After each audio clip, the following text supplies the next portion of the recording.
Entonces vamos a ver por qué se decía que Yeshua era un fariseo. Y vamos a ver en los evangelios de quién y con quién más habla Yeshua todo el tiempo. De grupo de religiosos, siempre a toda hora con los fariseos. Con los fariseos, siempre está hablando con los fariseos todo el tiempo. ¿Y quiénes son los que más hablan con él y más le pelean?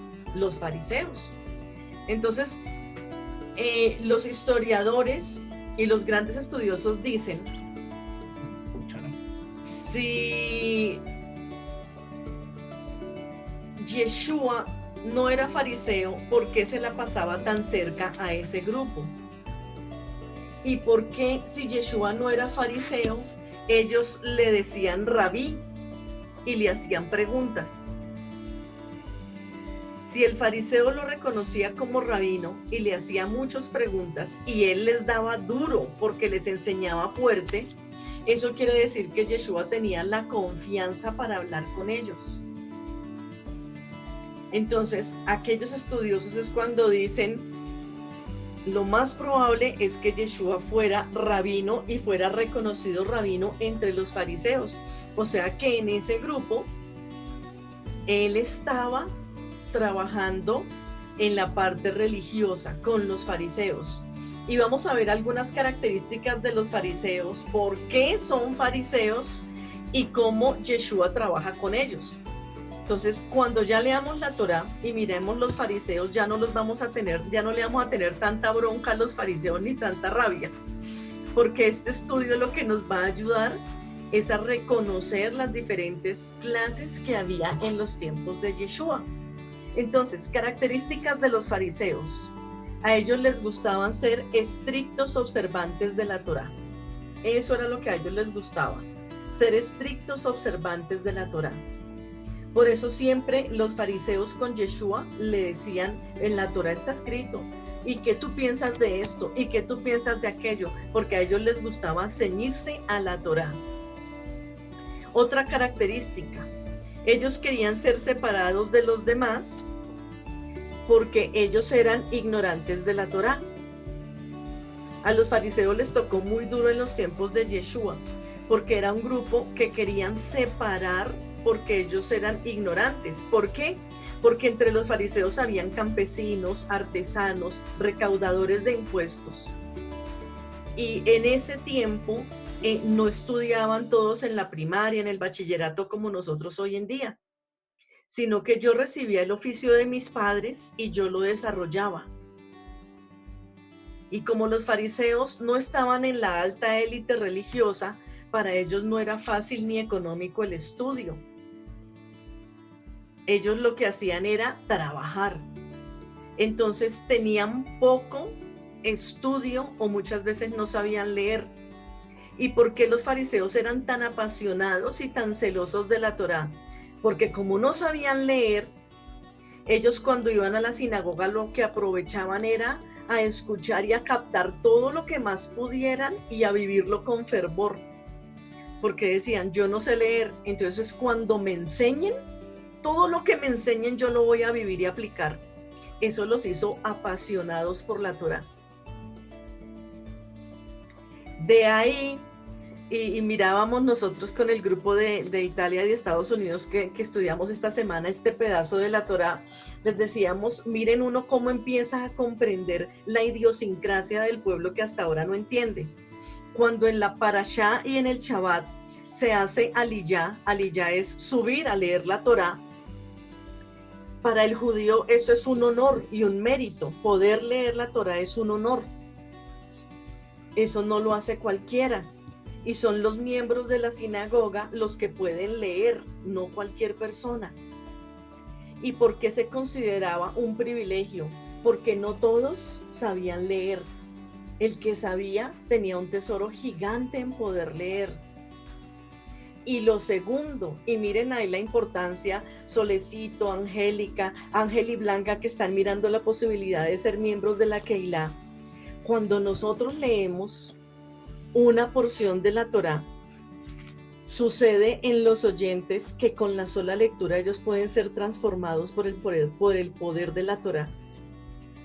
Y ahí tú y yo empezamos a ser usados por Dios.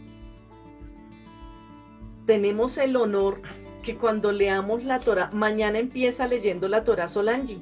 Ella es la primera aliyá mañana.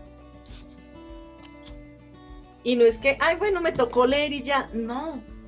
Es el momento en que ella puede leer con tal unción que con solo su lectura, ese cambio en mi corazón puede empezar a darse por lo que escuché de la boca de ella. Quien lee la Torá tiene el privilegio de ser usado por Dios para cambiar a sus hermanos. Y así lo entendían en los tiempos de Yeshua. Por eso todos estos fariseos que iban a la sinagoga que no sabían leer, estaban ávidos porque les leyeran la Torá y ellos pudieran aprender. Y quien leía la Torá tenía un privilegio poderoso y grandísimo, y era leerle la Torá a sus hermanos para que la Torá los cambiara. Miren lo increíble. Por eso nosotros, aprendiendo y volviendo a estudiar, es que dijimos, es importante que los miembros lean, porque los miembros deben saber esto y deben prepararse, y que sus bocas sean llenas de unción para que cuando lean la Torá cambien. Y no cualquier amigo que nos visita y de pronto venía de comer pollo, no le interesó, y ay, bueno, que leamos esto, me dicen. No, la Torá es de respeto y tiene un poder tan grande que ser partícipe nosotros de leer la Torá es una bendición grandísima y poderosa. Esta es una de las razones por las cuales leer la Torá en Shabbat es tan importante. Y por eso, cuando Yeshua lee Isaías 60, que dice, el Espíritu del Señor está sobre mí y me ha enviado a predicar, a sanar, a ¿qué sucede? Que él cerró el rollo, lo enrolló y dijo, esta palabra se ha cumplido hoy delante de ustedes. Y todos esos en la sinagoga quedaron, ¿cómo así? ¿Cómo así que esto está leyendo este hombre y dice esto? O sea, ¿qué poder hay detrás de? ¿Qué poder hay detrás de? Entonces, miren todo lo que sucede con esto de la lectura de la Torá. Hay algo muy particular cuando se sube a leer la Torá, y es que de una u otra forma dicen los grandes estudiosos de la Torá que llega uno a un nivel tan alto que es muy parecido al nivel de un ángel. Cuando ustedes ven en los pasajes de Abraham, Isaac, Jacob, quien les hablaba era Hashem por medio de un malajín, un mensajero. Y de una u otra forma el Eterno muestra y dice que cuando se sube a leer la Torá, por eso a veces el pueblo no debe contestar así, como cuando empieza la lectura el pueblo dice Kabod, que es honor, gloria. No, se debe decir con todo el corazón. Con Kabod, felicidad, con todo el corazón. En la sinagoga se dice con todo el corazón. Kabod, Baruch Hashem. ¿Por qué? Porque es un malajín que el Eterno está mandando. Se alegra uno a que nos envíe su palabra, su Torá. Entonces imagínense, somos casi como ángeles leyendo la Torá al pueblo. Y esto sucedía con los fariseos. Otra cosa que sucedía con los fariseos, ellos se preocupaban mucho en las leyes y las tradiciones de los hombres o la Torá oral para que se cumpliesen. ¿Por qué razón? En la Torá oral o en la halajá judía, halajá son normas de comportamiento que no están en la palabra, pero se adicionan con el fin de bendecir y dar honor a la Torá. Entonces, en esta semana hablábamos de una de las normas en una sinagoga sobre las mujeres casadas que se cubren la cabeza con un velo y las solteras no. Y decíamos, esto exactamente no está en la Torá. Pablo aconseja a la mujer cubrirse el cabello, pero por las razones que explicábamos antes. Cubrirse el cabello con un velo no te da ni más santidad ni te quita nada. Pero en una sinagoga donde hay cantidad de gente, ¿cómo hacen los solteros para saber cuáles son las solteras? Y hablábamos de que hay mujeres que tienen 3 y 4 hijos y siguen teniendo el cuerpito flaquito y delgadito que siempre han tenido. Entonces no se puede decir, ay no, es que las robustas son las casadas y las flaquitas las solteras. No hay forma de decir. A uno no le crece más la boca, ni la nariz, ni las orejas cuando uno se casa. Nada, son características de cada uno. La narizona es narizona siempre, la que casi no tiene boquita no tiene ni casada ni soltera. Entonces dice uno, ni porque uno se case crece o decrece en estatura. Entonces, ¿cómo empezaron a decir en las sinagogas? ¿Cómo hacemos para que los hombres puedan fijarse en las solteras y no en las casadas? Porque se pueden confundir. Fácil. La mujer casada que tiene la corona de su esposo sobre ella, que se coloque una corona, un manto. Entonces las que tengan manto ya no se pueden mirar por los hombres, y las que no tengan, que los muchachos escojan y miren cuál de ellas puede ser su esposa. Y uno dice, esta es una alajá judía, no está en la Torá, no hacerlo no nos incumple mandamientos ni nos manda al infierno, pero cumplirlo se ayuda a la comunidad del pueblo y a la comunión del pueblo. Entonces los fariseos eran muy celosos de que todas esas tradiciones se fueran guardando y preservando para ayudar al pueblo. No son malas. Tenemos a veces que aprender a ver por qué sucede eso, para poder entender un poco más. Y esto hacían los fariseos. Por eso los fariseos le pelean tanto a Yeshua. ¿Cómo así que tus discípulos recogieron espigas en Shabbat? En ninguna parte de Génesis, Apocalipsis dice que está prohibido recoger espigas en Shabbat. O sea, comer de un árbol, coger algo de un árbol y comérselo. En ninguna parte lo dice. Esa es una alajá judía.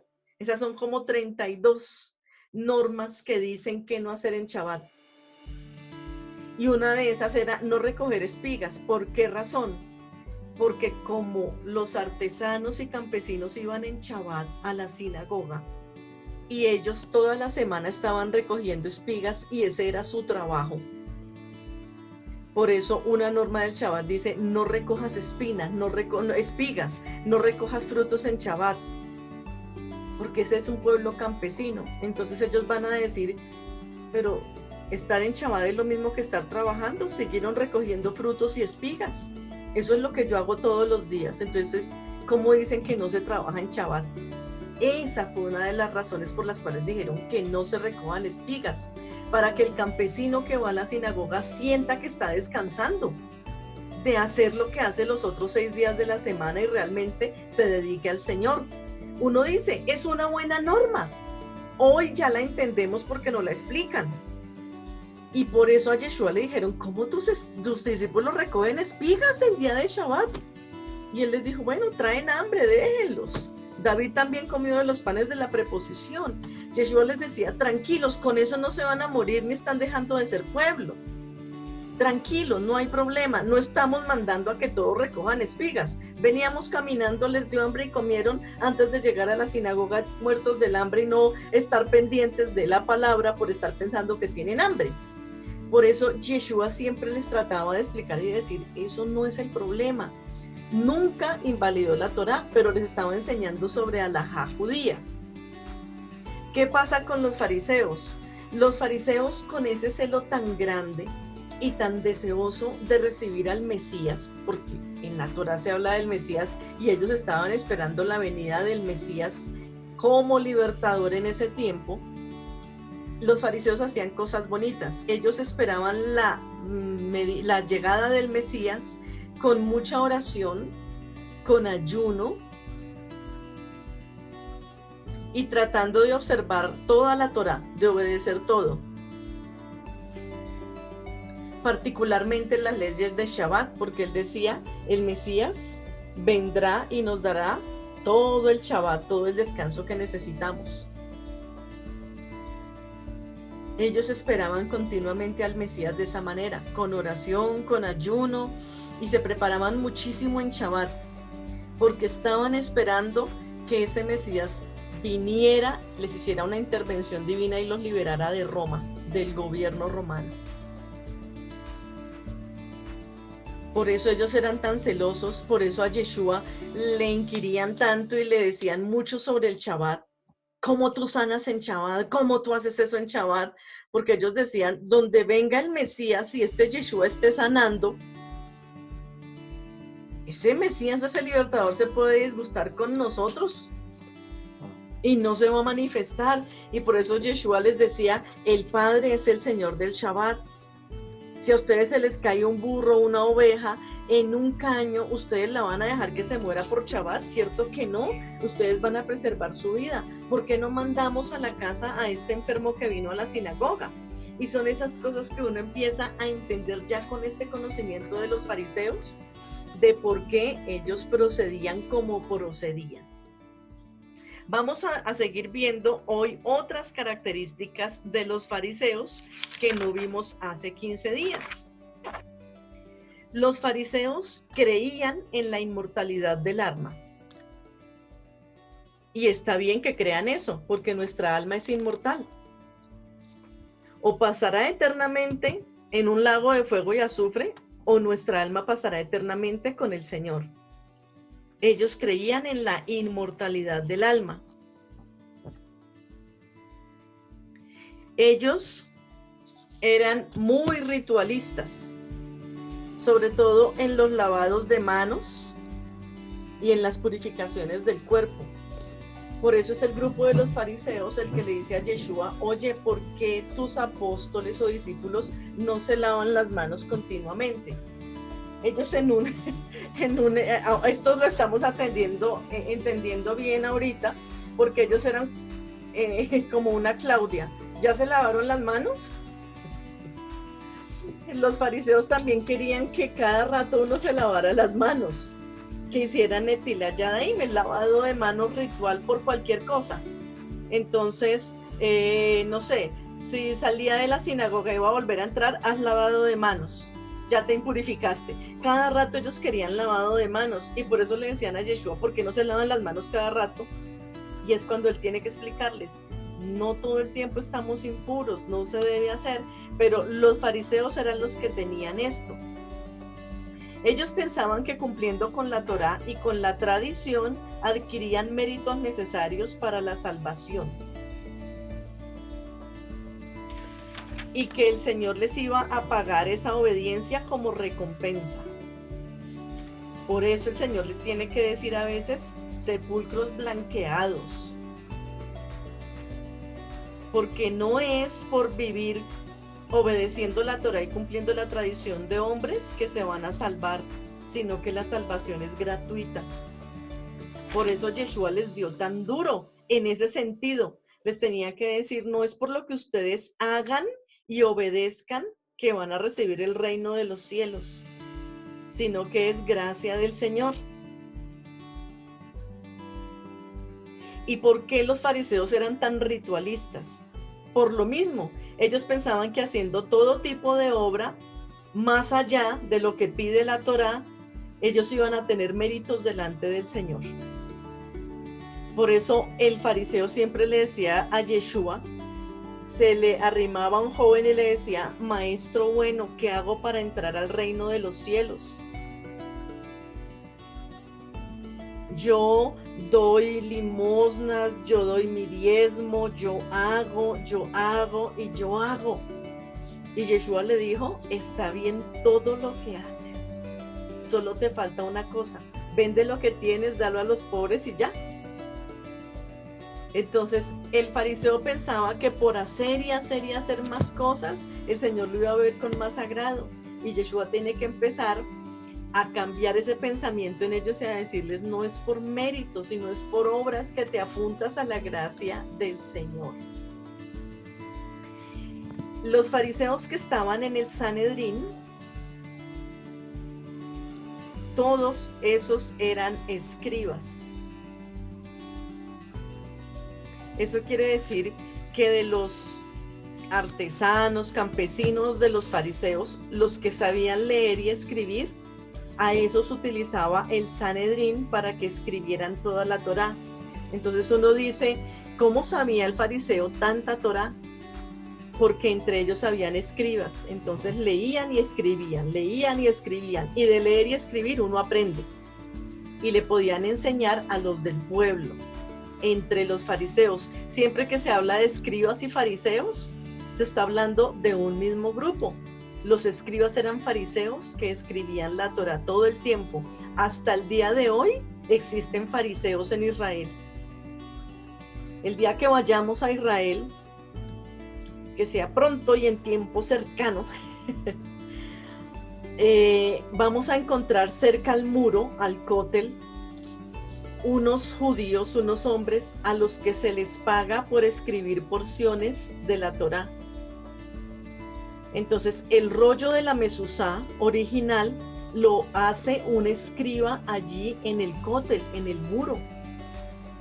Entonces tú dices, mira, bueno, en hebreo, bueno, en inglés, como que te hagas entender, mira, me voy a llevar una mezuzá. Él te dice, listo, perfecto, no sé, vale 100 shekel, no sé cuánto, y él coge y empieza a escribir, o sea, y mientras está escribiendo, ellos van orando. Y si les quedó un puntico mal, tienen que parar, dicen perdón, van al muro, piden perdón por la equivocación, guardan ese rollo para enterrarlo y empiezan a volverlo a escribir sin errores. Porque ellos dicen, la Torá es tan sagrada y tan pura que no merece ser escrita mal. Hasta el día de hoy, el trabajo de escriba se preserva allí en el cótel. Y eso ha venido de generación en generación. El escribir y el escribir y el escribir la Torá. Lo mismo los rollos del Sefer Torá. Es un escriba el que lo realiza. Y si se está haciendo la letra y queda una línea más alta o una línea más baja o un punto más arriba o más abajo, ese Sefer no es kosher, o sea, no es apto, y lo tienen que guardar para enterrarlo y volver a empezar a escribir. Uno a veces dice, pero ¿por qué vale tanto un rollo de esos? O le dice, ay, fotocopia todo ese agujerío. Y uno dice, nosotros somos a veces muy livianos. Cuando es un honor y lo ha escrito una persona, uno dice, wow, eso tiene mérito. Otra cosa que hacían, las características de los fariseos. Los fariseos admiten la existencia de los ángeles y los demonios. Esto es importante ver, el fariseo creía y admitía la existencia de ángeles y demonios. ¿Por qué? Porque hay otros grupos que vamos a estudiar en los tiempos de Yeshua que no creían. Y entonces cuando leamos ciertas cosas de la Biblia y de los evangelios, vamos a decir, con razón le hicieron a Yeshua esta pregunta si ese grupo no creía. El fariseo sí creía en la existencia de ángeles y de demonios. Por eso cuando unos fariseos se le arrimaban al Señor, ellos muy pilas, y le decían, ¿tú por quién echas a los demonios? El Señor les dijo, ¿ustedes por quién lo creen? Y ellos se quedaron como pensando y decían, si le decimos que por Belcebú, Él nos va a decir esto. Y si decimos que es de parte de Dios, nos va a decir que por qué no creemos en Él. Y uno dice, ahí empezamos a entender que eran fariseos, porque ellos aceptaban en ángeles y en demonios. Ellos aceptaban que hay ángeles y que hay demonios. Y este es otro motivo por el cual uno dice, Yeshua también podría pertenecer a este grupo, porque Yeshua sí que sabía que habían ángeles y demonios. De hecho, cuando fue al desierto, se le presenta el demonio y le dice, tírate que yo sé que hay unos ángeles que te van a decir. Y Yeshua le dice, sí, si mi padre quisiera me enviaría una legión de ángeles, pero no es así. Entonces el fariseo creía en los ángeles y en los demonios, y ellos creían en el destino, en la voluntad de Dios y en las buenas obras. No todos los grupos judíos creen en el destino, en la voluntad de Dios y en las buenas obras. Y esto es también muy bueno que lo sepamos, porque hay judíos que no creen en el destino, sino en la predestinación o en la reencarnación.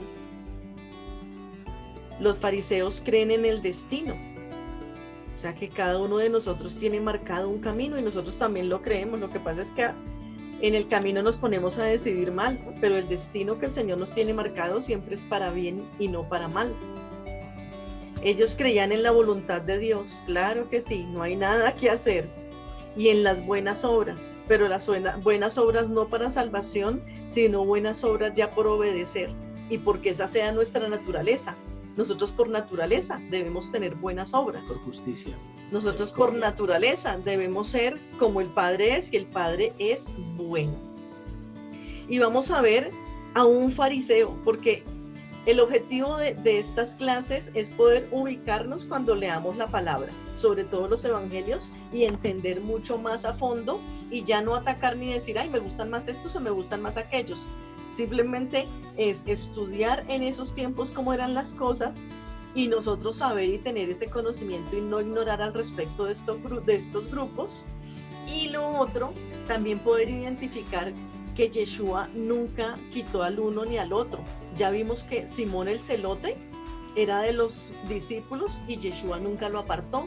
Y vamos a ver a un personaje conocido, y qué bueno desaprender para poder aprender lo correcto. Un fariseo que uno quiere. Juan 3, 1 y 2. Y voy a pedir que en sus versiones Solange y Angélica nos lean las versiones que tengan de Juan 3, 1 y 2.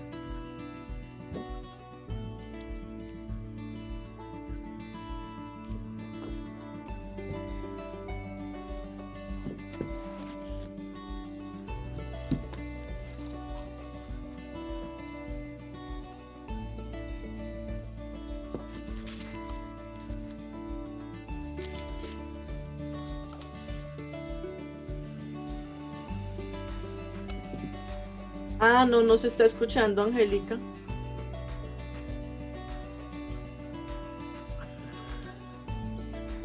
Entonces mi solecito.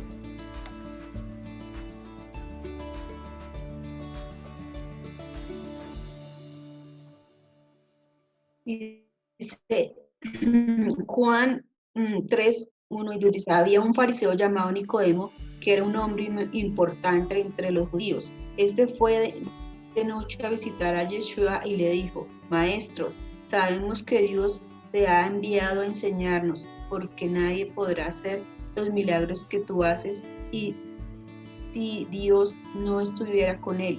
Yeshua le dijo, de seguro que el que no nace de nuevo no puede ver el reino de Dios. ¿Cómo dice tu versión? Esta sí es un poco más clara, esta es el lenguaje actual. No, pues Un miembro del partido de los fariseos, llamado Nicodemo, persona relevante entre los judíos, fue una noche a ver a Yeshua y le dijo, Maestro, sabemos que Adonai te ha enviado para enseñarnos. Nadie, en efecto, puede realizar los milagros que tú haces si el Señor no está con él. Yeshua le respondió, pues yo te aseguro que solo el que nazca de nuevo podrá alcanzar el reino del Señor. Ángel, ¿tiene ahí versión? ¿Puede abrir el audio y mirar Juan 3, 1 y 2?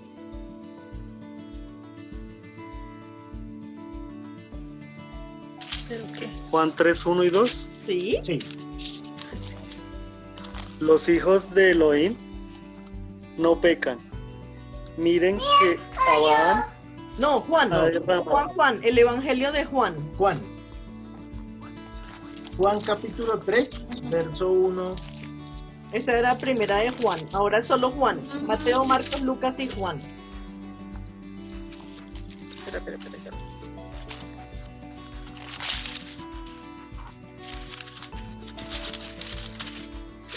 Juan 3. Ajá, 1 y 2.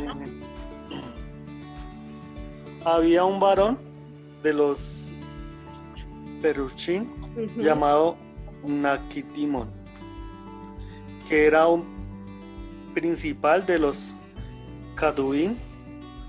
Este varón vino a Yeshua de noche y le dijo, Rabí, sabemos que es de Elohim que has venido como Rabí, porque nadie puede hacer estos milagros que tú haces si Elohim no está con él.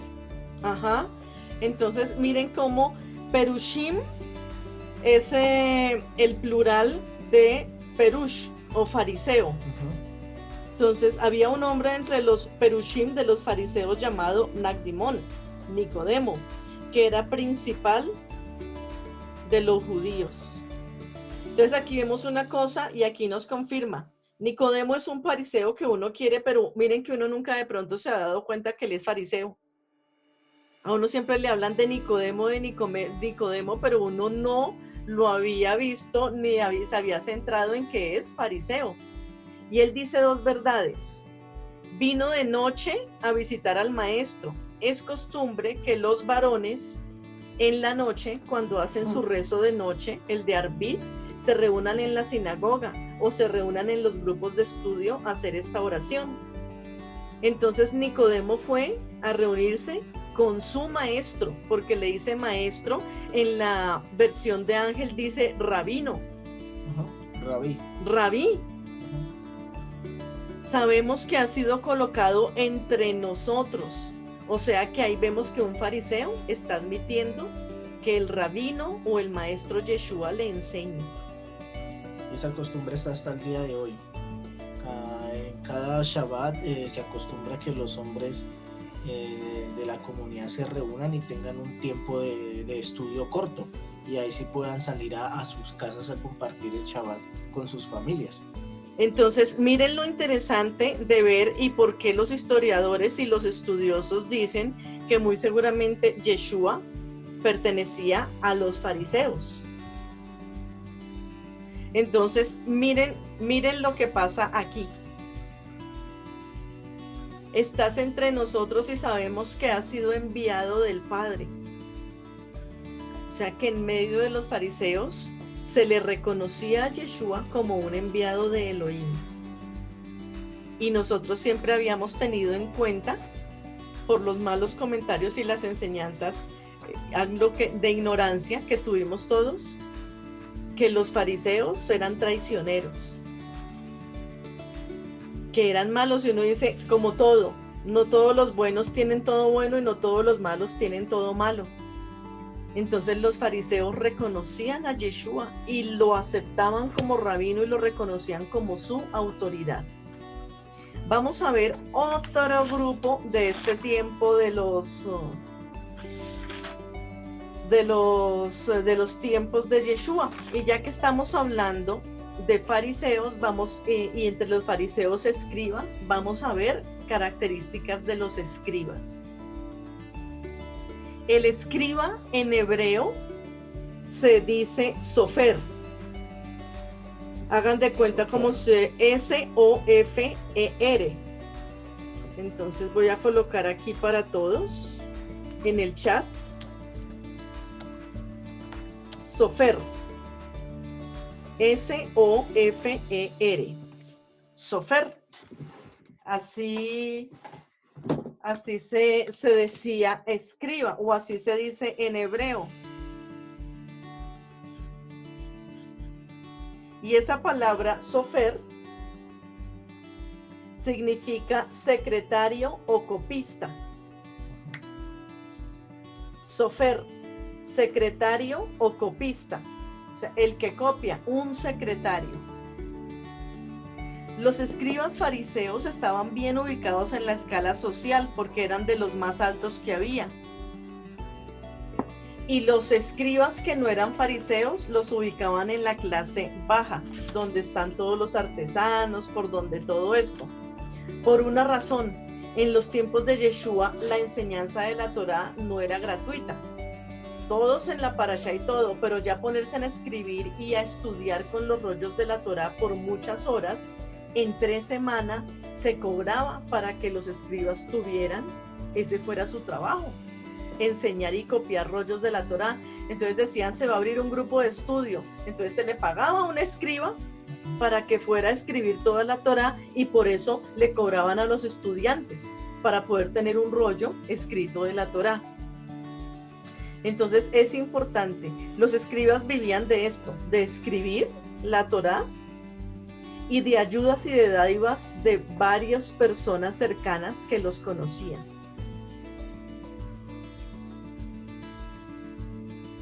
Al principio Todos los sacerdotes tenían que ser escribas.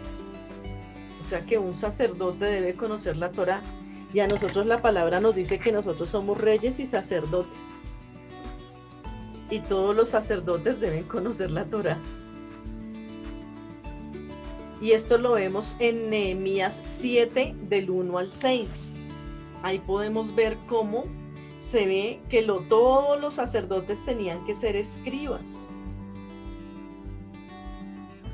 Era un honor ser sacerdote. Dice Nehemías 7, del 1 al 6. Después que el muro había sido edificado, ya yo había levantado sus puertas y los porteros, cantores y los levitas habían sido nombrados. Puse a mi hermano Ananí a cargo de Jerusalén, junto con Ananía, el comandante de la ciudadela, porque él era un verdadero hombre y temía a Adonai más que la mayoría. Yo les dije, las puertas de Jerusalén no se abrirán hasta la salida del sol, y mientras los porteros estén de guardia, cierren las puertas y ustedes pongan barrotes. Nombren los vigilantes de aquellos que viven en Jerusalén, asignen cada uno a su tiempo para vigilar y que cada uno sirva desde su casa. Se parece lo de ahora, cada uno sirva desde su casa. La ciudad era grande y espaciosa, pero había poca gente en ella y las casas no habían sido edificadas. Mi Señor puso en mi corazón que reuniera a los nobles, los jefes y al pueblo para que pudieran ser inscritos de acuerdo a sus genealogías. Yo localicé el registro de las genealogías de aquellos que habían subido al principio y encontré escrito en él: aquí está una lista de los hijos de la provincia que habían sido llevados cautivos, llevados por Nabucodonosor, rey de Babilonia, pero que después regresaron del cautiverio y subieron a Jerusalén y a Judá, cada uno a su propia ciudad. Y uno dice, ¿quién está diciendo esto? Un sacerdote. Y está diciendo que estuvieran listos para escribir todos los que llegarían nuevamente a la ciudad, escribas. Todo sacerdote tenía que ser un escriba. El Señor, o la palabra y el título rabí, también se le daba a un escriba. Miremos, Solecito, Juan 1:38, Ángel Mateo 23:8, José Mateo 23:2, 6 y 7. Leo las citas. Solange Juan 1:38, Ángel Mateo 23:8 y José Mateo 23, versículo 2, versículo 6 y versículo 7.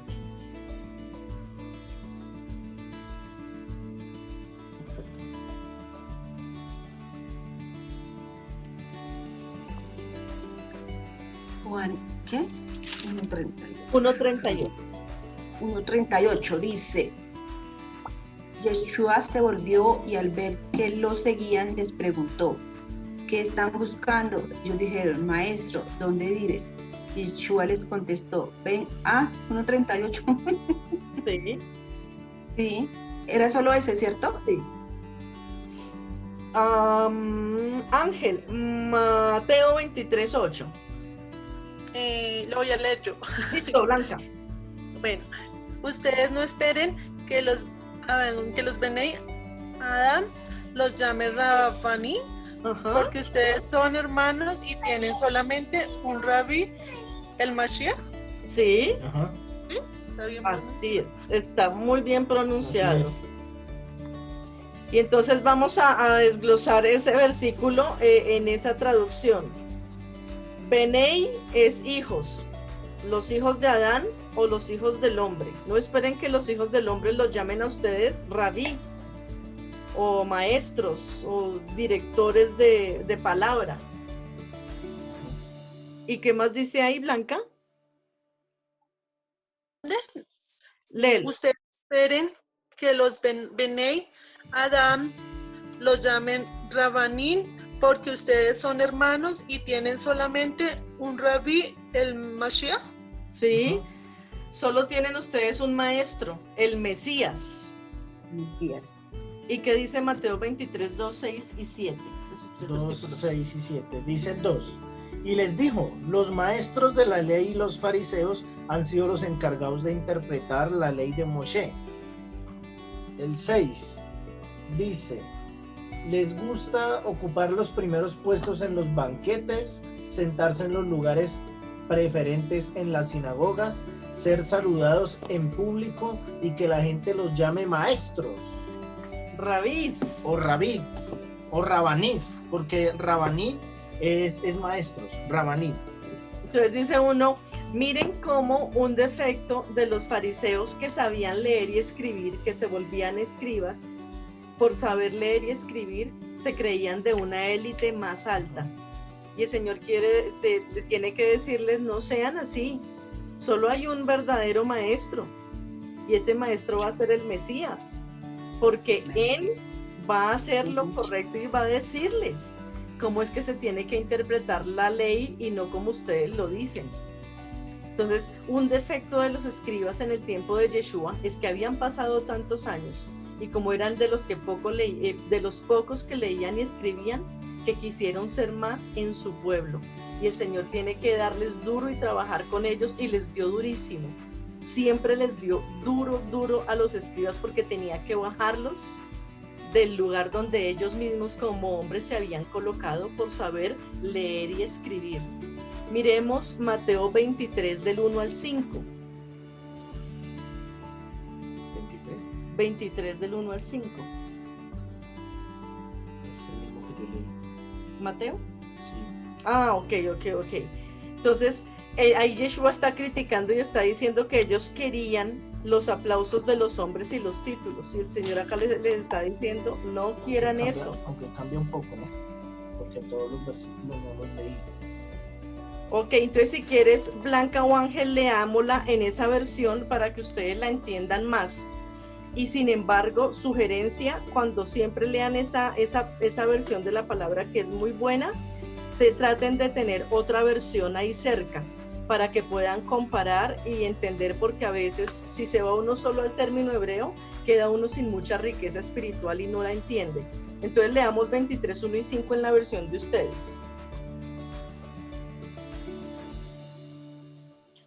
Mateo. En Mateo, ¿me repites, por favor? 23 del 1 al 5. Del 1 al 5, vale. Entonces la voy a leer en la versión que me diste. ¿Sí? Dice así. Entonces Yeshua se dirigió a los Benei Adán y a sus Talmidim. Les dijo, los Perushim y sabios se sientan en la silla de Moshe. Por consiguiente, todo lo que Moshe les diga, hágalo diligentemente, pero según las reformas y ordenanzas de ellos. No lo hagan, porque ellos hablan, pero no hacen. Ellos atan cargas tan pesadas a los hombros de los Benei Adán, pero no alzan un dedo para ayudar a cargarlas. Todo lo que hacen, lo hacen para ser vistos por otros, pues ellos hacen sus tefilín anchos y los siot de sus tales largos. Cuando van a las Kenilot o asisten a fiestas, les encantan que los traten como si fueran los más importantes. Miren qué interesante. Les gusta que los Benei Adán los saluden.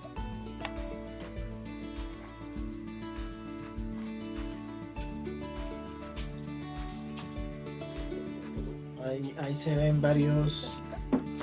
Ahí vamos a ver varios puntos. Varios términos, que es bueno que siempre los tengan ustedes claros, y si quieren vayan haciendo un cuadernito con los términos que van leyendo esa palabra y los vamos aclarando. Con eso ustedes ya después lo leen y los aclaran muy bien.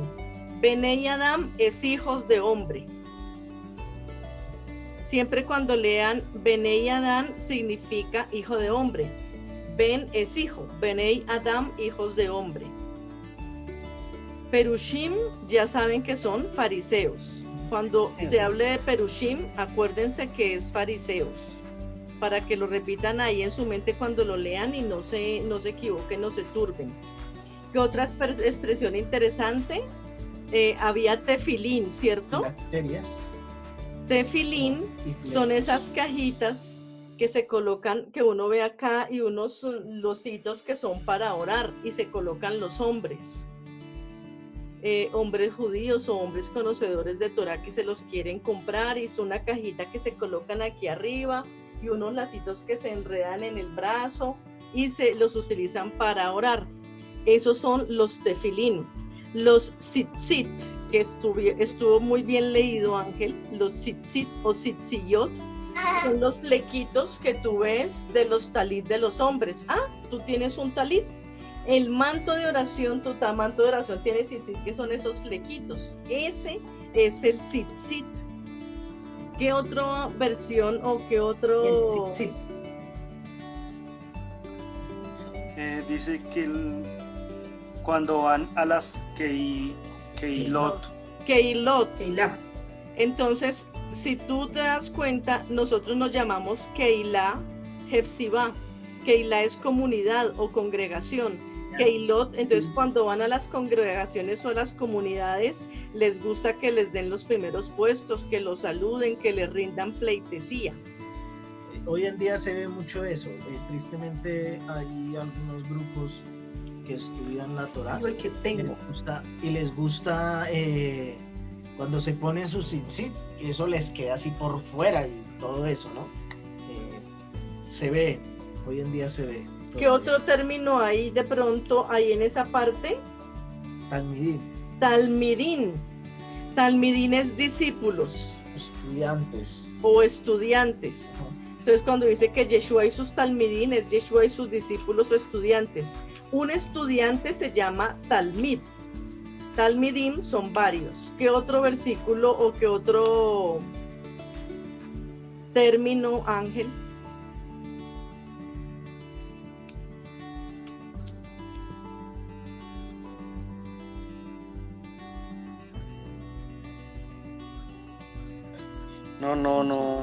No hay así otro término. Ok, listo. Pero miren lo importante de ver en esa versión y lo interesante y lo claro que dice que ellos amaban. Y Yeshua tiene que empezar a criticarles, o a criticarles no, sino a decirles de frente, ustedes aman esos primeros lugares y no es lo correcto, no es lo que debe ser. Entonces ese es el defecto en los escribas. Se creyeron por su oficio que eran importantes y finalmente terminan siendo solo unos secretarios, unas personas que por su estudio y su conocimiento podían ser usadas, pero con el cabo del tiempo los hombres les fueron dando sitios de eminencia y se creyeron más que, por eso el Señor los tenía que recriminar tan duro.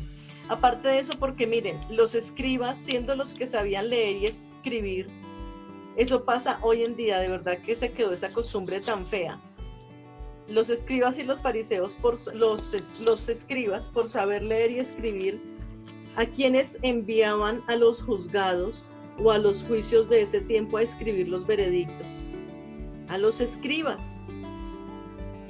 Aparte de ellos escribir la Torá, aparte de ellos escribir y leer para el pueblo, ellos eran llamados todo el tiempo a las dependencias judiciales locales.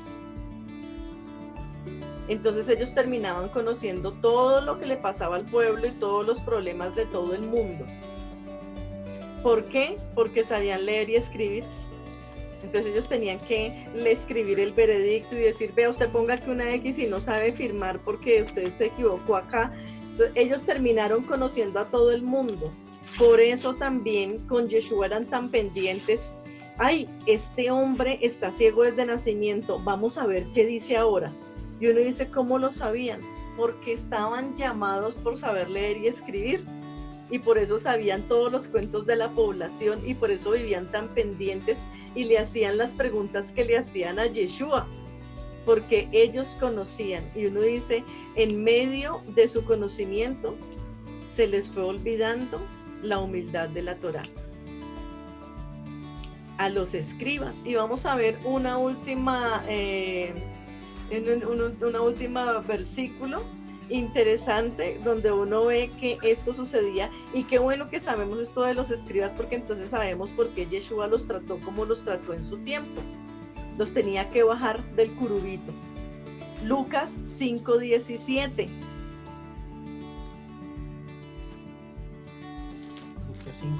Lucas 5:17 dice: un día, cuando Yeshua estaba enseñando, unos fariseos y maestros de la Torá estaban presentes, los cuales habían venido de varios lugares, de Galilea y de Judá, y también de Jerusalén, y el poder del Señor estaba con Yeshua para sanar a los enfermos. Y uno dice, ¿cómo aquí, a pesar de que a los fariseos se les había subido su puesto en la cabeza, cuando iba a enseñar Yeshua se reunían de varias ciudades y venían a escucharlo a él?